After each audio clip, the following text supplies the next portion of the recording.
Meus queridos alunos, vamos dar início com esta aula ao estudo da estrutura conceitual. E antes disso, vou dar uma noção para vocês das normas internacionais de auditoria, qual é a origem delas, normas que o Brasil adotou. Essas normas têm origem no IFAC. O IFAC é a entidade internacional emissora de normas internacionais. É como se fosse um comitê, parecido com o nosso CPC aqui, a norma de contabilidade. O IAASB sugere normas ao IFAC da mesma forma que o IESBA sugere padrões de ética também para o IASB. É o IBRACON no Brasil, é a entidade que sempre emitiu normas de auditoria, deixou de emitir normas independentes e passou a traduzir as normas. Na verdade, apoia o Conselho Federal, participa de todos os processos de discussão, mas sempre foi o órgão que emitiu normas de auditoria. Hoje é o Conselho Federal com apoio do IBRACON. Definição de auditoria, a gente já sabe, compreende o exame de documentos, livros, registros, inspeções para obtenção de informações e confirmações, sejam elas internas ou externas, sob o controle do patrimônio, visando mensurar a exatidão dos registros, não só do registro, mas das demonstrações. A gente já entende que podemos ter registros perfeitos e demonstrações imperfeitas, Então, a auditoria visa o quê? Garantir que as demonstrações têm baixo risco de distorção relevante. Então, vamos lá. Auditor. O que é auditor? Na origem latina, essa palavra significa o quê? O ouvinte, aquele que ouve. De origem inglesa, aquele que examina. Então, traduzindo, aqui para o nosso ambiente, trata-se de ouvir o administrador para saber como ele conduz suas atividades. Então, vai ter que examinar também. Vai ouvir e vai examinar. Tem uma resolução do Conselho Federal de Contabilidade que estruturou todas as normas, sejam profissionais ou sejam técnicas. Então, nós temos normas profissionais, para o profissional de contabilidade, para o auditor interno, para o perito. São essas normas aqui, NBCPG, NBCPA, NBCPI, NBCPP para o perito. E normas técnicas. Contabilidade, a sigla é NBCTG. Setor público, normas para o setor público, técnicas de contabilidade pública, NBCTSP. E de auditoria são as NBCTAs, as normas para auditoria. A auditoria tem uma atividade que é de revisão, então você tem aqui a revisão, normas específicas, apenas 2 ou 3 normas, e de asseguração, que também é auditoria, mas de uma informação que não seja histórica, porque as demonstrações contábeis apresentam demonstrações históricas, concorda? No final de um ano, eu tenho a história daquele ano. E sempre eu apresento a demonstração daquele ano com a do ano anterior. Então chamamos a informação contida, que deu origem às demonstrações, e às demonstrações de informações históricas. Mas o auditor também faz auditoria em informações não históricas, sobre algum aspecto, capacidade operacional, por exemplo. Então aqui está um quadrinho que resume bem todo esse ambiente. Normas profissionais de contabilidade, de auditoria interna e de perícia, com essas siglas. E aqui embaixo as normas técnicas, contabilidade do setor público, e aqui a auditoria NBCTA de auditoria, NBCTR de revisão, NBCTO de informação não histórica, mas também de asseguração. Essas 3 aqui de asseguração, certo? Agora, eu tenho serviços correlatos, outros serviços, que podem inclusive não ser de asseguração. Normas técnicas de auditoria interna e aqui normas técnicas do perito. Você tem uma visão geral das normas, todas chamadas de normas de contabilidade, inclusive as de auditoria e as de perícia. Perfeito? Muito bem. E veja que a inobservância a qualquer das NBC, sejam elas de auditoria, sejam elas de contabilidade, constitui infração disciplinar. Então, no Brasil, é obrigatória a adoção das normas de contabilidade e das normas de auditoria. A norma mãe da auditoria independente é a NBC-TA 200, Objetivos Gerais da Auditoria Independente e a Condução da Auditoria. Perfeito? Muito bem. É a mãe de todas as normas de auditoria. Vamos estudá-la em aula específica. Temos 3 estruturas conceituais no conceito das normas de contabilidade. Uma, a de contabilidade propriamente dita, é a NBCTG, estrutura conceitual, é o CPC 00, né? A NBC-TA, estrutura conceitual para trabalho de asseguração, a estrutura conceitual de auditoria, e a NBC-TSP, é a estrutura conceitual para a contabilidade pública. Então temos 3 estruturas conceituais. Todas se intitulam como não sendo normas. São base para esses ambientes, conceitos para esses ambientes, né? Muito bem. Então, item 1 da estrutura conceitual, que é o nosso objetivo nesta norma. Temos essa situação, né? Essa contextualização da origem das normas. E agora vamos estudar a estrutura conceitual, uma primeira parte nesta aula, e eu subdividi esse tema em 3 aulas para você compreender a dimensão, né, de toda a estrutura conceitual. A estrutura conceitual é emitida com o intuito de facilitar o entendimento dos elementos e objetivos dos trabalhos de asseguração e dos trabalhos aos quais se reportam as normas NBC-TA, auditoria, revisão, e de normas não históricas, né? Mas também considerados trabalhos de asseguração. Essa caixinha aqui diz respeito a isso aqui. Perfeito? Essa asseguração diz respeito aqui a isso aqui. Deu uma escapada aqui e não históricas diz respeito a esse TO aqui, né? Muito bem. Esta estrutura se auto-intitula como não sendo uma norma. Ela não é uma norma, né? Então, um relatório aqui, de asseguração não pode, portanto, afirmar que o trabalho foi conduzido de acordo com essa estrutura. Não pode, porque essa estrutura não é uma norma, né? Aqui nós temos, se você entrar no site do Conselho Federal de Contabilidade, a estrutura conceitual e aqui as normas todas. Perfeito? Não é uma norma a estrutura conceitual.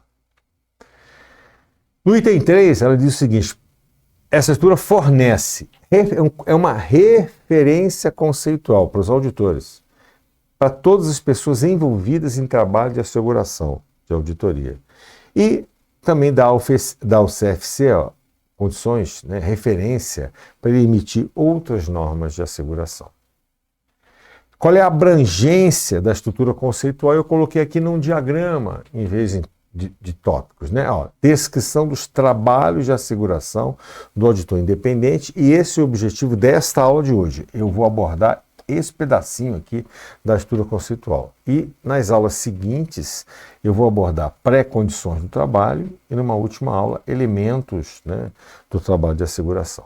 Então vamos aos trabalhos de asseguração, que é o nosso objetivo com esta aula. Trabalho de asseguração é o trabalho no qual o auditor independente visa obter evidência, e as evidências ele obtém das informações, dos registros contábeis, apropriados o suficiente para quê? Para uma conclusão, de forma a aumentar o grau de segurança dos usuários, né, sobre o resultado de mensuração e avaliação do objeto.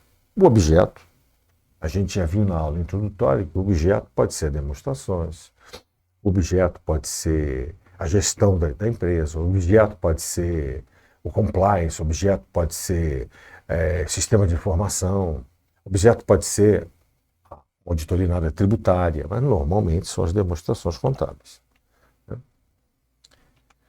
Então, o resultado da mensuração ou avaliação depende do objeto.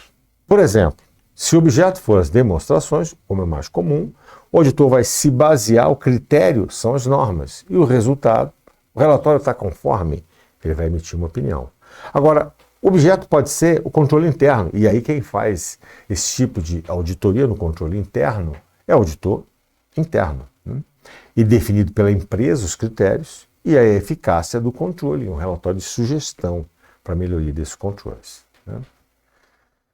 O auditor independente, tem como objetivo trabalhos de asseguração, nem todos são trabalhos de asseguração, e a opinião dele vai ser expressa, olha, a asseguração é razoável ou a asseguração é limitada. São dois tipos de asseguração definidos nas normas, na estrutura conceitual e em diversas outras normas. Né? A asseguração razoável é uma asseguração de mais alto nível, de um risco menor, mas a asseguração limitada também é um tipo de auditoria que vai dar uma opinião de um risco aceitável. Né? Outros trabalhos de auditoria que não são de asseguração. Ele pode prestar uma consultoria, pode realizar um trabalho que diz respeito ao imposto de renda e outros trabalhos definidos nas normas de serviços correlatos, que não são trabalhos de asseguração. Né? Então, essa norma, ela chama a atenção do auditor para cuidado, ele pode emitir a opinião dele sobre imposto de renda que está correto, né, sobre, enfim, uma opinião qualquer que ele tenha que dar, né, sobre a capacidade fabril. Né? Ele diz que tem uma capacidade de fabricar 20 mil produtos, será que tem mesmo? Então o auditor vai... A estrutura conceitual diz o seguinte, olha, cuidado, porque se é a opinião de um auditor, o público em geral pode não estar atento e confundir essa opinião sobre um aspecto muito pontual, né, que não é um trabalho de asseguração, com a opinião do auditor sobre as demonstrações contábeis. Então a nota chama a atenção. Os trabalhos de asseguração eles podem ser classificados, como eu já disse, em razoável e limitada. No razoável, o auditor independente reduz o risco do trabalho, que a norma diz, evidentemente, que isso é subjetivo, né? Mas num nível aceitavelmente baixo. A asseguração limitada é nível aceitável, né?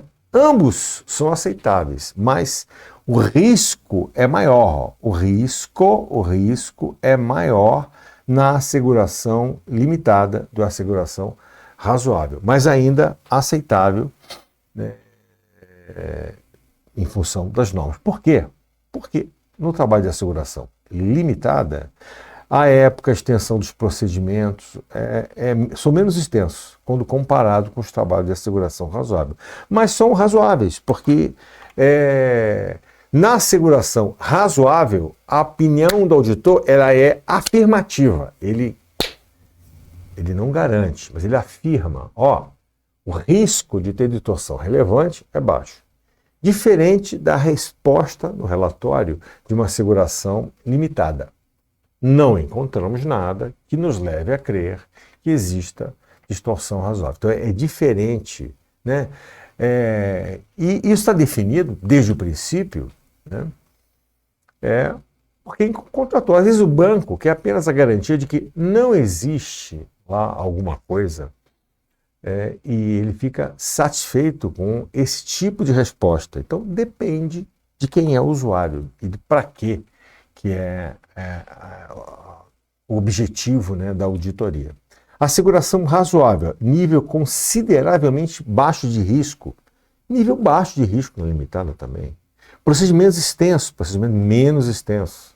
Opinião positiva, demonstração sem distorção, com risco baixo de distorção relevante. E aqui, não chegou ao meu conhecimento. É forma diferente, né? Útil para os usuários, também útil para os usuários, na limitada.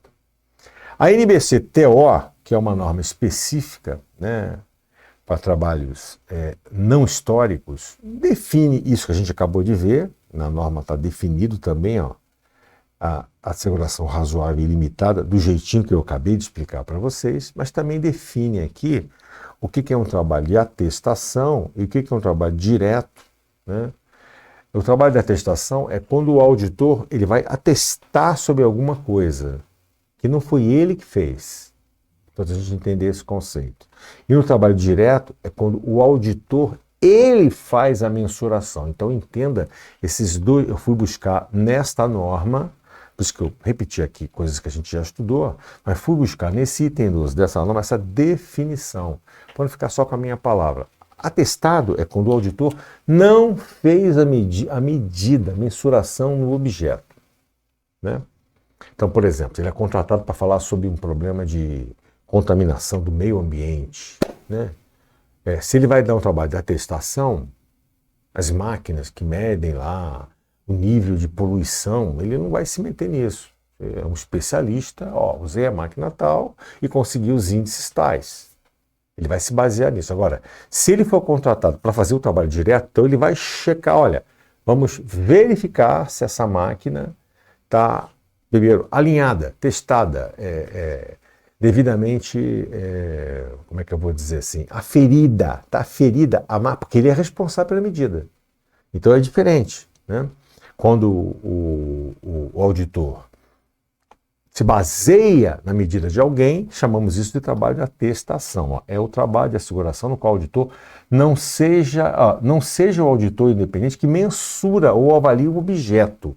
Ele vai confiar na medida de alguém. Agora, o trabalho direto é o trabalho de asseguração no qual o auditor independente mensura e avalia o objeto de acordo com os critérios aplicáveis. Perfeito? Muito bem, saiba disso então. Trabalho de atestação, avaliação e mensuração não é feita pelo auditor. Trabalho direto, a mensuração é realizada pelo auditor. A atenção está em identificar possíveis distorções relevantes na avaliação da medida. A avaliação, se ele fez trabalho direto, a atenção está em eventual distorção nos critérios de avaliação. Né? Diferente o enfoque. O auditor pode fazer um trabalho maior, como eu chamei a atenção, do que a de asseguração. Né? Ele pode estar envolvido numa consultoria. Né? Então, por exemplo, para aquisição de negócio, inclui, por exemplo, obter asseguração acerca da informação financeira histórica ou prospectiva. Né? Essa estrutura é aplicável apenas por parte do trabalho de asseguração. Então, olha só. Então, o auditor pode estar envolvido em atividades que não são somente de asseguração das demonstrações contábeis, como, por exemplo, uma aquisição. Né? Então, a norma chama atenção para o trabalho que não é de asseguração. Né? Por exemplo, não são considerados trabalho de asseguração. Trabalho para prestar declaração de processos judiciais de contabilidade. Trabalhos que incluem opiniões do ponto de vista profissional. Não são, por exemplo, a capacidade de produção de uma empresa. Então, isso não é trabalho de asseguração. Né? Então, a norma chama a atenção. Cuidado com isso. O auditor independente, ao reportar sobre o trabalho que não é de asseguração, das demonstrações contábeis, né? Ou mesmo sobre a gestão da companhia, né? Que é o trabalho de auditoria, ele tem que ter atenção nisso. Né? Evitar, por exemplo, mencionar a adequação com essa estrutura. Usar inapropriadamente palavras asseguração, auditoria, revisão. Né? Porque quando fala auditoria, fala revisão, as pessoas reportam logo as demonstrações. Incluir declaração que possa ser confundida com a conclusão base de evidência apropriada. Então a norma chama a atenção, a estrutura conceitual, que não é uma norma, chama, olha, fores contratados para fazer trabalhos que não são de asseguração, cuidado com as opiniões que serão dadas nos relatórios, para que o usuário não confunda. Muito bem. Para concluir essa aula de hoje, a gente vai estudar as partes envolvidas no trabalho de asseguração. E esse diagrama que está aqui, essa imagem, está na norma. Né? O trabalho de asseguração, como a norma diz, envolve pelo menos 3 partes. Parte responsável, o auditor independente e os usuários. Está aqui no desenho. A parte responsável, quer dizer, quem contratou, né? A parte responsável, perdoa, pelo objeto, que pode não ser o contratante. Normalmente mas pode não ser. A parte responsável pelo objeto, quer dizer, quem é responsável pela elaboração da demonstração. O auditor independente e o usuário. Então, no mínimo, tem que ter essas partes. Né? Mas pode existir o contratante, que pode não ser a parte responsável. O contratante pode ser um banco. O contratante pode ser o conselho de administração. Né? O contratante pode ser a CVM, perfeito? O mensurador normalmente se confunde com a parte responsável. Né? Porque o mensurador são os contadores, os auditores, a estrutura interna da companhia. Né? O objeto, já estudamos, podem ser as demonstrações, pode ser a gestão, pode ser o compliance, pode ser uma opinião sobre tributos, né? O objeto a auditoria vai ser feita sobre o quê? Né? Então, a norma diz isso. O diagrama ilustra as seguintes funções que se relacionam no trabalho de asseguração. A parte responsável é responsável pelo objeto, normalmente a administração. O mensurador ou avaliador usa critérios para avaliar o objeto. Né? A parte contratante contrata os termos do auditor. Normalmente, a parte responsável é o contratante. Pode não ser. O auditor independente obtém evidências apropriadas e expressa a sua conclusão. Ele obtém evidências, né, e expressa num relatório as suas conclusões a respeito do objeto. Né? Muito bem, para a gente encerrar e fechando a nossa aula, eu quero chamar a atenção aqui para a diferença do que é auditoria e do que é perícia. A auditoria sempre tem inerente a ela um risco no processo. Sempre tem inerente a ela um risco. Né? Então, expressa uma opinião com que objetivo? Aumentar a segurança.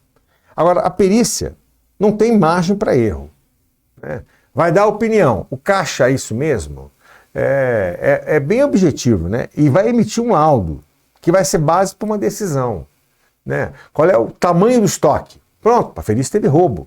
Então, não tem margem para erro. É uma informação objetiva concreta, que vai ser base normalmente para o dono da empresa que pediu, ou o juiz que pediu. Né? Diferenças entre auditoria e perícia. Auditoria é um procedimento amplo, que sempre tem risco envolvido.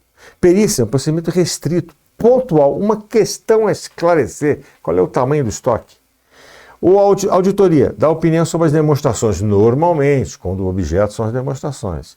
E aqui a avaliação a uma questão para a justiça ou por uma parte qualquer.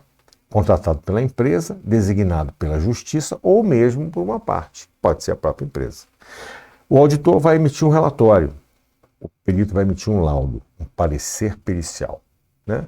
Vamos ver como é que esse negócio é cobrado para a gente encerrar a nossa aula. Ao elaborar um contrato com uma empresa, a entidade que seria auditada pela primeira vez inclui no contrato a seguinte cláusula. A cláusula mencionava que após o trabalho o parecer deveria assegurar de forma incontestável que as demonstrações contábeis estão livres de distorção devido à fraude ou erro.